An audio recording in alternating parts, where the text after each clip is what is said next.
وراثت کھاتے ہیں ان کا دنیا میں کیا انجام ہو سکتا ہے؟ سنن نبی داؤد سنن ابن ماجہ وغیرہ کی بڑی مشہور حدیث ہے، اللہ کے نبی صلی اللہ علیہ وسلم فرماتے ہیں کہ ما من ذنب اجدر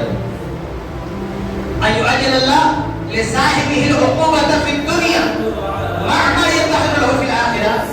مثل البغی وقضیۃ۔ اللہ کے نبی صلی اللہ علیہ وسلم فرماتے ہیں کہ کوئی گناہ ایسا نہیں ہے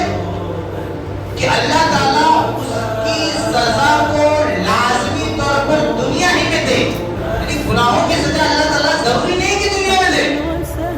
سوائے دو گناہ ایسے ہیں کہ ان کا اگر کوئی مرتکب ہوا تو اس کی سزا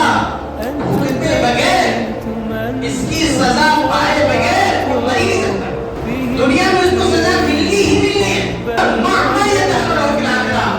اور دنیا میں ملنے کے ساتھ آخرت میں بھی ملے گی، ایسا نہیں دنیا میں ملے گی چھٹی، حدیث میں بھی آخرت میں جو بچہ وہ تو ملے گا ہی،